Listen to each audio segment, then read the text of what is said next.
Baik, Assalamualaikum warahmatullahi wabarakatuh. Sebelumnya perkenalkan, saya Atik Mumtaza Alawiyah dengan NIM 203-23118.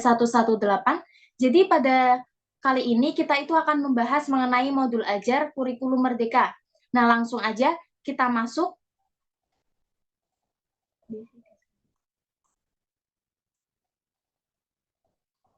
Nah, bisa kita lihat di sini ya ada tujuan. Jadi pada pembahasan kali ini itu bertujuan agar peserta itu mampu memahami konsep, tujuan, strategi, dan juga prosedur pengembangan modul ajar. Nah, selain itu juga yang kedua ada peserta mampu memodifikasi modul ajar yang telah tersedia disesuaikan dengan karakteristik dan kebutuhan sekolah masing-masing. Nah, yang ketiga itu peserta mampu menentukan asesmen ataupun penilaian yang sesuai dari modul ajar yang dimodifikasi. Dan yang terakhir, peserta mampu mengembangkan dan ajar yang relevan serta menyesuaikan tingkat capaian siswa untuk mendukung pembelajaran pada modul ajar yang dimodifikasi. Pembahasan kali ini tuh bertujuan pada 4 yang tadi kita baca bersama-sama, teman-teman. Langsung saja kita lanjut. Selanjutnya ada pertanyaan pemantik. Jadi pertanyaan pemantik adalah sebuah pertanyaan yang dilontarkan pada awal pembelajaran untuk mengetahui sejauh mana kompetensi ataupun kemampuan awal siswa dan juga pengetahuan awal siswa mengenai materi yang akan kita bahas bersama-sama. Nah, contohnya bisa kita lihat di sini ada 7 pertanyaan, yang mana 7 pertanyaan itu termasuk pertanyaan pemantik. Bisa kita baca pertanyaan 1 dan 2 saja. Yang pertama ada, mengapa modul ajar harus disederhana dan dapat memandu pembelajaran dengan efektif. Yang kedua, bagaimana mengembangkan modul ajar yang sederhana namun efektif. Dan masih banyak pertanyaan-pertanyaan pemantik yang lainnya. Nah, dari ketujuh pertanyaan ini kan bisa kita jawab setelah kita itu melaksanakan pembelajaran. Jadi, pertanyaan pemantik ini bertujuan untuk menumbuhkan rasa ingin tahu bagi peserta didik, begitu. Lanjut, langsung saja kita ke pengertian modul ajar. Sebenarnya apa sih yang dimaksud dengan modul ajar? Ada 3 pengertian ya di sini, bahwa modul ajar merupakan salah satu perangkat ajar yang digunakan untuk merencanakan pembelajaran. Modul ajar sama seperti RPP, namun modul ajar itu memiliki komponen yang lebih lengkap. Jadi dalam kurikulum Merdeka itu kan menggunakan modul ajar dalam pedoman untuk pembelajaran bagi pendidik maupun peserta didik.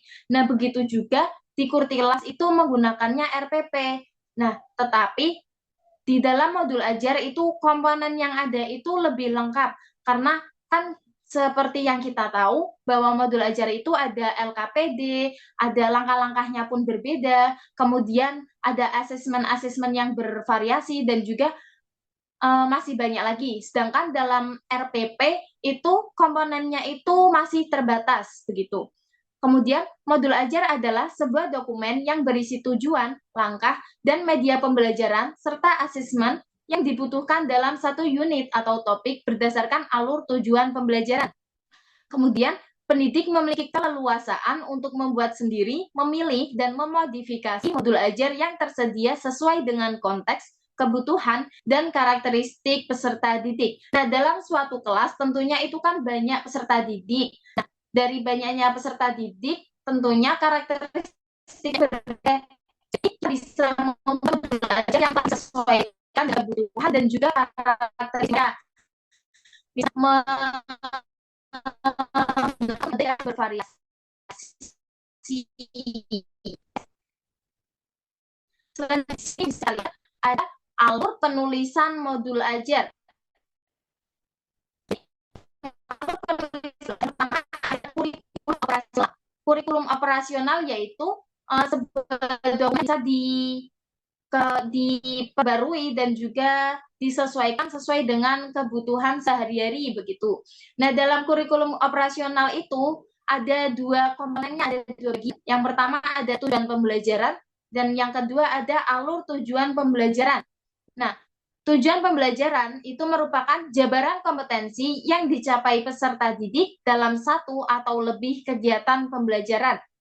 Maksudnya, dalam sebuah pembelajaran, tujuan pembelajaran itu berperan sebagai capaian apa yang akan dicapai oleh peserta didik. Kemudian alur tujuan pembelajaran itu seperti dalam belajar kan kita tentu ada alurnya. Misal dalam fase itu ada 3 fase, ada fase A, fase B, dan juga fase C. Untuk fase A itu untuk kelas 1 dan 2, fase B untuk kelas fase B untuk kelas 3 dan 4, dan juga fase C itu untuk kelas 5 dan juga kelas 6 begitu.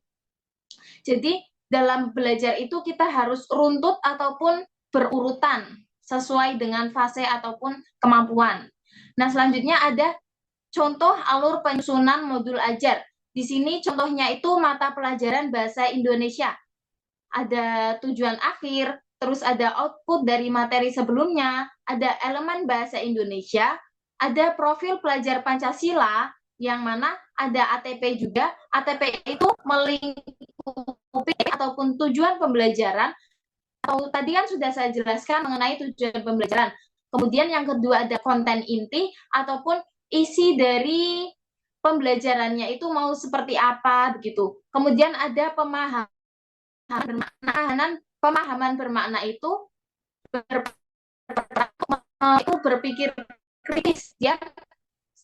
Seperti contohnya, misal kita menyediakan sebuah soal yang masuk itu ada, jadi bisa menyuruh peserta didik untuk menyelesaikan masalah yang ada pada soal tersebut. Jadi kan itu memicu peserta didik untuk berpikir kritis. Kemudian di yang terakhir itu ada produk akhir. Jadi peserta didik tadi bisa kita suruh untuk mempresentasikan hasil jawaban dari mereka.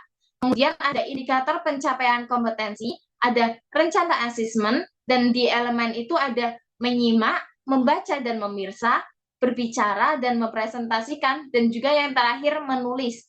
Contohnya kayak kita menyuruh peserta didik untuk menulis sebuah puisi atau sebuah pantun atau sebuah cerita pendek seperti itu. Komponen modul ajar lengkap. Di sini ada 3 komponen penting. Yang pertama, komponen modul ajar itu melingkupi fase capaian modul. Tadi sudah saya singgung mengenai fase itu ada 3, fase A, B, C, dan seterusnya. Kemudian ada jumlah jam pelajaran. Jadi dalam sebuah modul ajar itu dijelaskan kita itu menggunakan modul ajar tersebut untuk berapa jam pelajaran. Misalnya 2 kali 35 menit atau 1 kali pertemuan atau yang lain sebagainya begitu. Kemudian ada model belajar. Nah, model belajar ini harus kita sesuaikan dengan karakteristik peserta didik dan juga kebutuhan peserta didik. Misalnya, kita bisa menggunakan model belajar yang bervariasi agar menciptakan pembelajaran yang interaktif. Contohnya kayak model pembelajaran berkelompok dengan model pembelajaran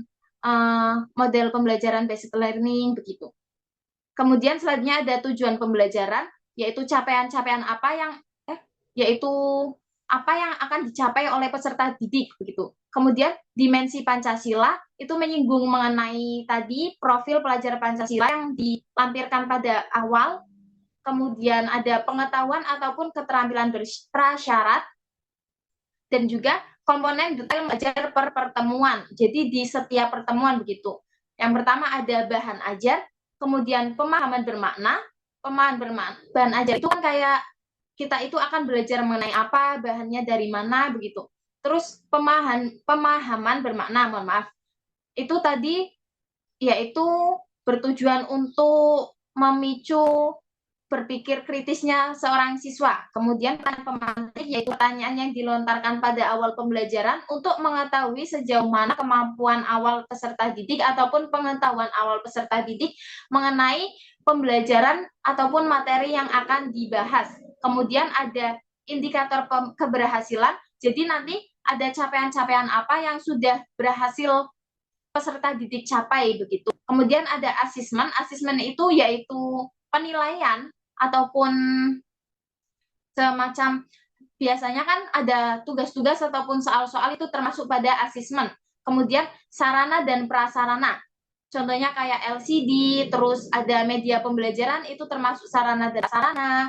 Kemudian ada yang lain sebagainya. Misal juga kita membutuhkan sebuah laptop, berarti itu termasuk sarana dan prasarana. Dan yang terakhir ada rencana kegiatan. yang mana kita itu tentunya harus merencanakan segala sesuatu agar berjalan sesuai yang kita inginkan dan juga tertata. Kemudian yang terakhir ada lampiran. Di dalam lampiran itu ada 3 poin. Yang pertama lembar aktivitas, yang kedua ada rubrik penilaian, dan yang terakhir ada bahan ajar lain yang relevan. Nah, lembar aktivitas itu berupa LKPD, rubrik penilaian itu berupa kayak penilaian-penilaian dari peserta didik. Kemudian bahan ajar lain yang relevan itu materi ajar yang kita gunakan. Okay, next. Selanjutnya ada komponen modul ajar. Yang pertama informasi umum. Informasi umum itu poin pertamanya identitas sekolah. Misalnya kita menggunakan modul ajar itu untuk di MI Abdurrahman Wahid 01 Pekalongan begitu. Jangan lupa kita menulis identitas sekolah itu harus yang lengkap agar tidak terjadi kesalahan. Kemudian kompetensi awal. Kompetensi awal itu contohnya misal dalam modul ajar itu kita ingin belajar mengenai sholat, maka kompetensi awalnya peserta didik bisa ataupun mampu membaca niat sholat fardu begitu. Kemudian peserta didik mampu membaca Al-Fatihah dengan baik dan benar gitu. Selanjutnya ada profil pelajar Pancasila. Nah, untuk membuat karakteristik peserta didik itu sesuai dengan profil pelajar Pancasila. Kemudian ada sarana dan prasarana, tadi sudah saya jelaskan sedikit. Kemudian ada target peserta didik. Nah, kita membuat modul ajarnya itu untuk siapa? Apa untuk peserta didik reguler, atau untuk berkesulitan belajar, ataupun untuk gifted, ataupun peserta didik yang kemampuannya itu di atas rata-rata. Nah, itu bisa kita sesuaikan. Atau kita itu bisa menyesuaikan dalam satu kelas itu ada berapa anak, misal 40 anak kelas reguler A begitu. Kemudian model pembelajaran yang digunakan itu juga disesuaikan dengan kebutuhan ya, dan harus bervariasi agar pembelajaran itu tidak terasa bosan. Karena jika kita hanya menggunakan satu model saja, misalnya model pembelajaran yang ceramah, tentunya peserta didik itu akan merasa bosan, boring, dan juga mereka itu tidak fokus jadinya. Kemudian selanjutnya ada komponen inti. Yang pertama ada tujuan pembelajaran, pemahaman bermakna, pertanyaan pemantik, persiapan belajar. Karena tadi tujuan pembelajaran, pemahaman bermakna, dan juga pertanyaan pemantik sudah saya jelaskan, jadi langsung saja di persiapan pembelajaran. Nah, di sini kita itu bisa menuliskan persiapan apa yang perlu dilakukan oleh peserta didik. Misalnya dalam sebelum memulai pembelajaran itu kita perlu berdoa bersama-sama, kemudian menyiapkan alat tulis ataupun yang lainnya, agar peserta didik itu memulai pembelajaran dalam keadaan sudah siap, mereka itu sudah dalam keadaan siap gitu. Kemudian selanjutnya ada kegiatan pembelajaran, yaitu alur berjalannya kegiatan pembelajaran itu mau seperti apa kita tuliskan dalam modul ajar tersebut. Atau misal kita buat semenarik mungkin agar peserta didik itu tertarik untuk mengikuti pembelajaran dan mereka mudah untuk memahami materi yang akan disampaikan. Kemudian selanjutnya ada asesmen ataupun penilaian, tentunya untuk mengukur sejauh mana pemahaman mereka selama pembelajaran berlangsung, dan juga itu bisa kita jadikan sebagai perbaikan ke depannya. Kemudian ada pengayaan dan remedial. Pengayaan itu untuk peserta didik yang telah dia itu telah memahami secara lebih baik daripada teman-temannya, kita bisa memberikan pengayaan. Kemudian untuk peserta didik yang kurang memahami ataupun tertinggal dan nilainya itu masih kurang di bawah rata-rata, itu bisa kita berikan remedial untuk perbaikan. Selanjutnya ada refleksi peserta didik dan guru. Nah, juga refleksi ini juga bisa berupa kesimpulan ataupun yang lainnya, yang mana ada respon timbal balik dari peserta didik dan guru agar bisa kita jadikan sebagai perbaikan dan evaluasi bersama untuk pembelajaran selanjutnya begitu. Kemudian yang terakhir itu ada lampiran. Lampiran ada 4 poin. Yang pertama, lembar kerja peserta didik. Yang kedua, bahan bacaan guru dan peserta didik. Dan yang ketiga, glosarium. Dan yang terakhir, daftar pustaka. Lembar kerja peserta didik kita gunakan untuk mengukur sejauh mana kemampuan belajar siswa ataupun pengetahuan mereka setelah pembelajaran berlangsung. Biasanya kita buat biasanya itu bisa berkelompok, bisa juga berindividu. Nah, kalau berkelompok ataupun individu itu ya sama. Dalam LKPD itu berisi yang pertama petunjuk bagaimana cara mengerjakannya, kemudian kita kasih pertanyaan ataupun kita kasih permainan yang masih mencakup mengenai materi tersebut untuk meningkatkan daya ingat dari peserta didik. Kemudian bahan bacaan guru dan peserta didik itu berupa buku ataupun yang lainnya. Yang ketiga itu glosarium. Biasanya kan teman-teman bisa lihat di akhir buku ataupun di akhir modul itu ada semacam susunan banyak kata-kata ataupun istilah-istilah penting yang sesuai abjad, itu disebut glosarium. Jadi di dalam glosarium ini sangat penting karena biasanya karena bisa kita jadikan pedoman untuk melihat istilah-istilah penting yang sudah disusun sesuai dengan abjad. Dan yang terakhir ada daftar pustaka. Daftar pustaka ialah referensi-referensi ataupun sumber-sumber yang kita gunakan untuk menyusun modul ajar tersebut. Dan jangan lupa teman-teman harus menggunakan referensi yang sesuai standar. Ada komponen modul ajar wajib. Alur tujuan pembelajaran menjadi dasar bagi pendidik untuk menyusun perencanaan pembelajaran atau modul ajar.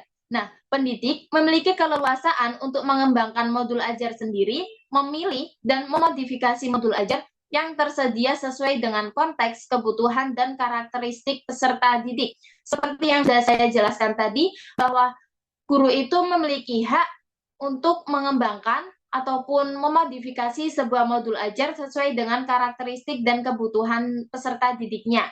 Nah, secara umum, modul ajar itu memiliki 3 komponen utama, yaitu yang pertama, tujuan pembelajaran. Tadi kan sudah saya jelaskan juga bahwa tujuan pembelajaran itu sangat penting karena berisi mengenai apa aja sih yang harus dicapai oleh siswa setelah pembelajaran ini selesai. Jadi, siswa itu memiliki tujuan utama yang harus mereka capai begitu. Yang kedua ada langkah-langkah pembelajaran atau kegiatan pembelajaran. Ataupun ini itu kayak kegiatan intinya dan modul ajar kita itu akan membuat pembelajaran yang seperti apa, atau kita akan membuat pembelajaran yang kayak hafalan atau kayak yang full ceramah ataupun pembelajaran yang bervariasi, ada bermainnya, terus ada pemaparan materinya, ada presentasi dari peserta didiknya, atau bagaimana. Itu bisa kita cantumkan pada, itu termasuk ke dalam komponen utama. Kemudian yang terakhir ada asesmen pembelajaran.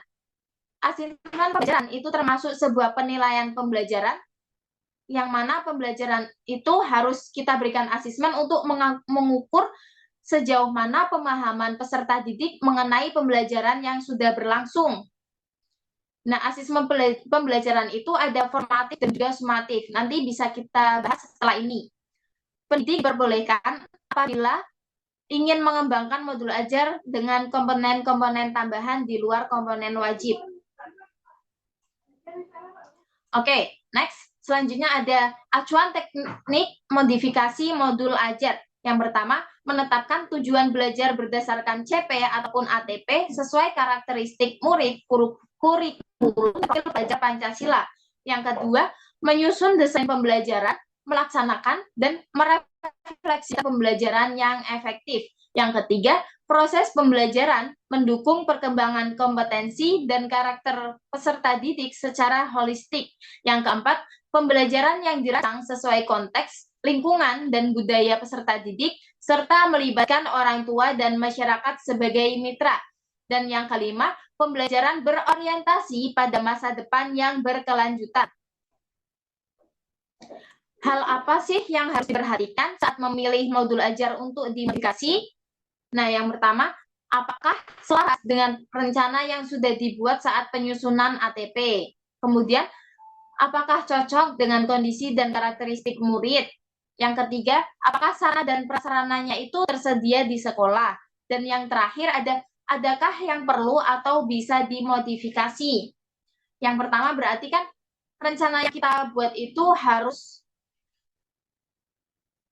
selaras dengan penyusunan ATP. Kemudian yang kedua itu modul ajar yang kita terapkan ataupun yang kita gunakan harus cocok dan sesuai dengan kondisi dan juga karakteristik peserta didik. Yang ketiga, dalam membuat modul ajar kita juga harus menyesuaikan sarana dan prasarananya. Kita harus memastikan apakah prasarana dan sarananya itu sudah tersedia di sekolah atau belum. Nah, apabila sudah tersedia, maka kita bisa menerapkan modul ajar tersebut. Kemudian apabila ada modul ajar yang perlu dimodifikasi, itu bisa kita modifikasi. Selanjutnya ada contoh modifikasi modul ajar.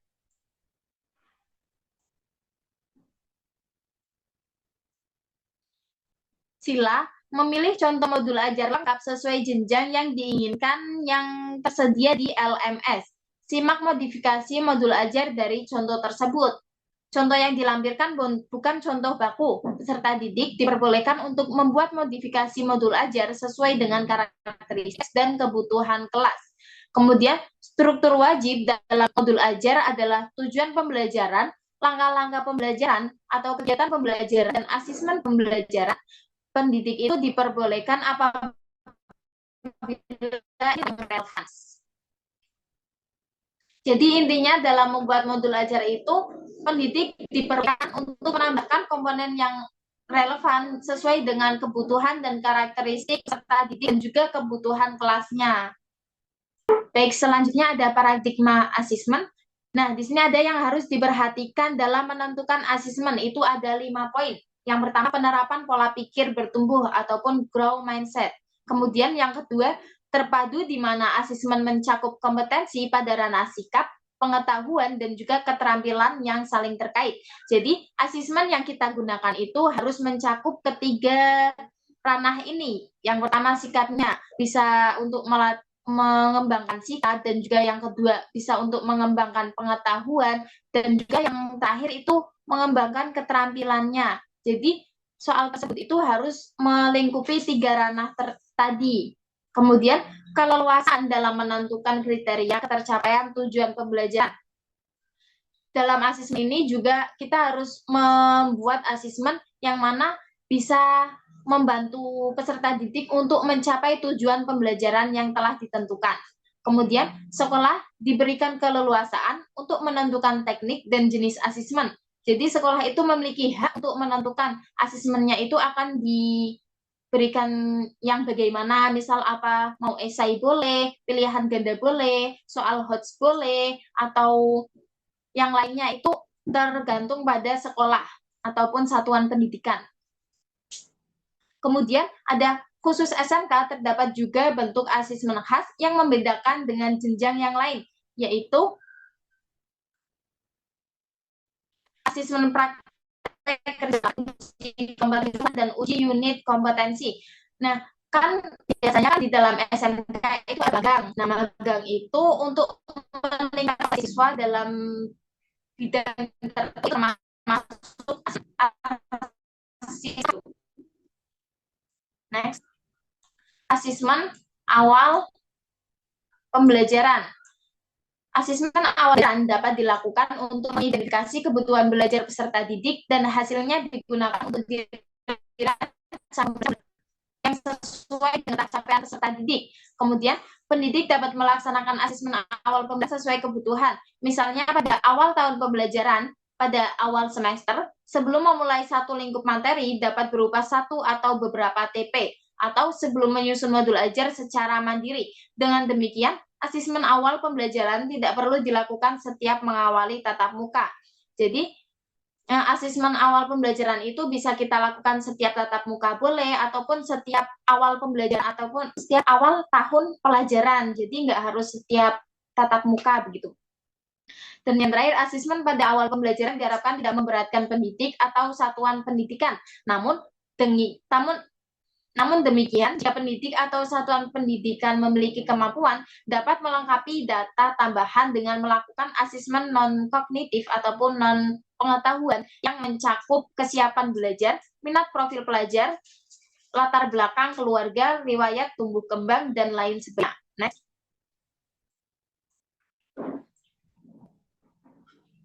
Asesmen pembelajaran. Asesmen itu merupakan bagian terpadu dari proses pembelajaran yang memfasilitasi pembelajaran dan menyediakan informasi yang holistik sebagai umpan balik untuk agar dapat mendukung mereka menjadi pembelajarannya. Kemudian asesmen dirancang dan dilakukan sesuai dengan fungsi asesmen tersebut dengan keleluasaan untuk menentukan teknik dan waktu pelaksanaan asesmen agar efektif mencapai tujuan pembelajaran. Yang ketiga, asesmen dirancang secara adil, proporsional, valid, dan dapat dipercaya ataupun reliable untuk menjelaskan kemajuan peserta didik dalam belajar dan menentukan keputusan tentang langkah selanjutnya.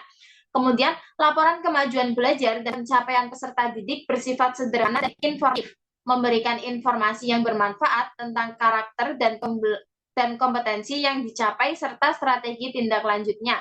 Hasil asesmen digunakan oleh peserta didik, pendidik, tenaga kependidikan, dan orang tua sebagai bahan refleksi untuk meningkatkan mutu pembelajaran. Jadi, hasil asesmennya itu ataupun asesmen ini dilakukan agar bisa kita jadikan sebagai refleksi untuk evaluasi ataupun belajar bersama dan perbaikan untuk kedepannya agar meningkatkan mutu pembelajaran, agar kita juga mengetahui kekurangan dari peserta didik. Gitu.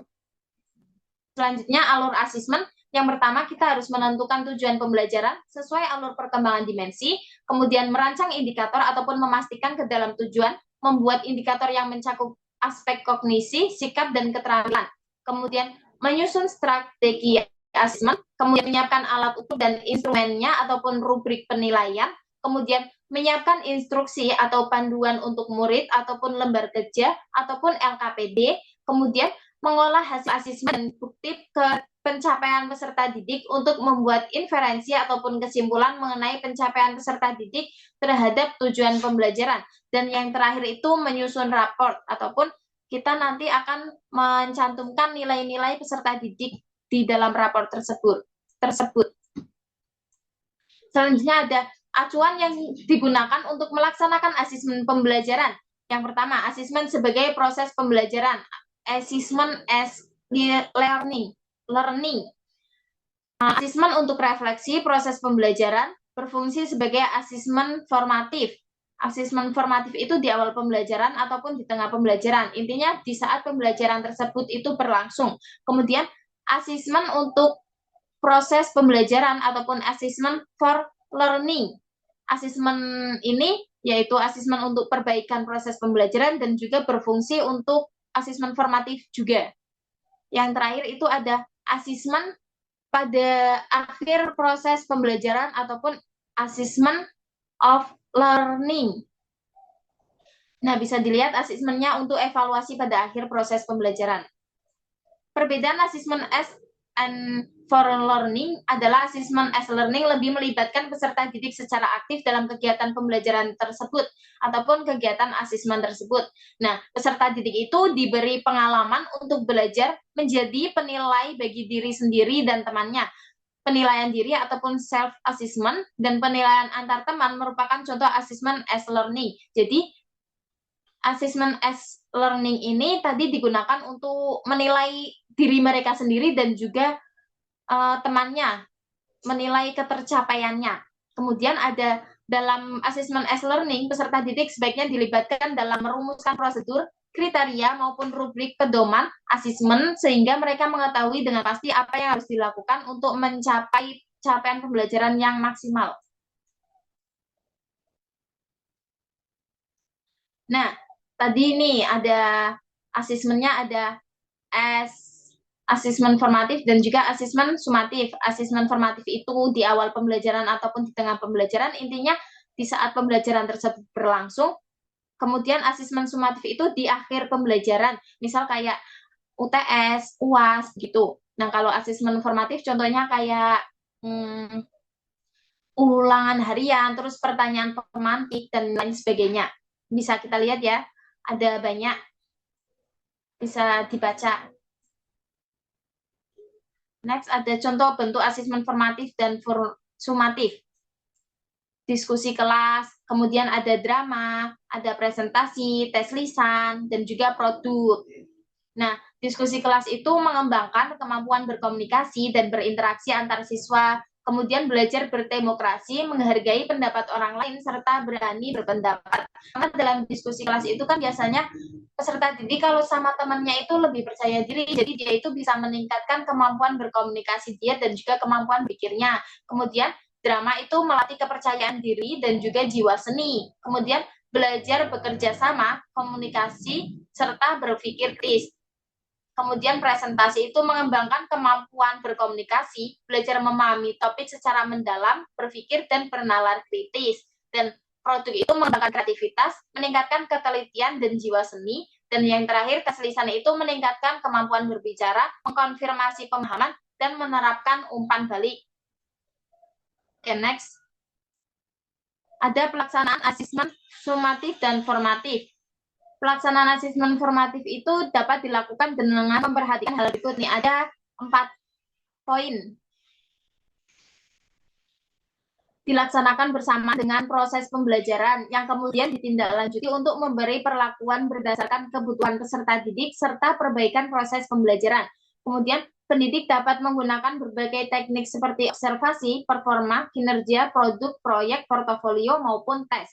Kemudian tindak lanjut yang dilakukan itu bisa dilakukan langsung dengan memberikan umpan balik dari pendidik ke peserta didik untuk melakukan intervensi. Kemudian pendidik dapat mempersiapkan berbagai instrumen seperti rubrik, catatan anekdotal, lembar checklist untuk mencatat informasi yang terjadi selama pembelajaran langsung.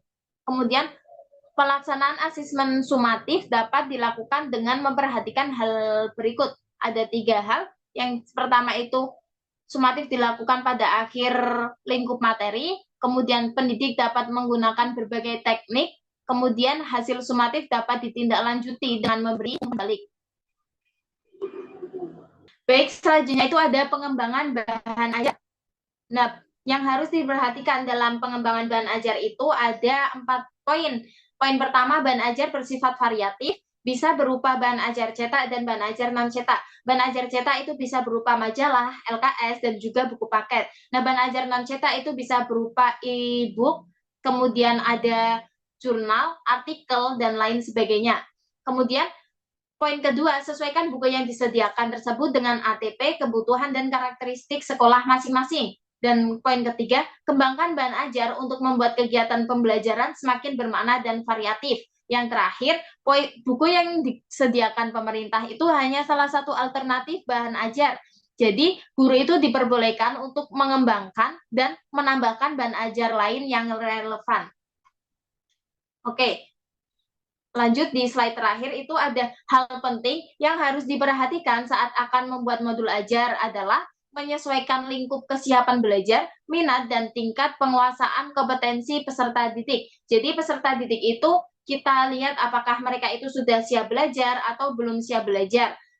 Nah, apabila peserta didik yang belum menguasai kompetensi prasyarat dan belum siap untuk belajar di suatu lingkup materi, maka mereka itu diberikan kesempatan untuk mempelajari kompetensi pada tingkat yang lebih rendah atau dengan cakupan lingkup materi yang lebih sederhana.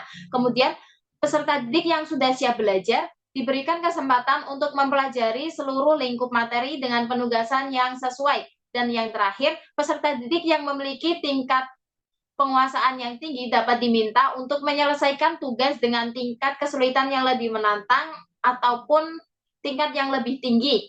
Jadi, dengan 3 pernyataan ini bisa kita simpulkan masing-masing peserta didik itu diberikan kesempatan untuk berkembang sesuai dengan kemampuan mereka.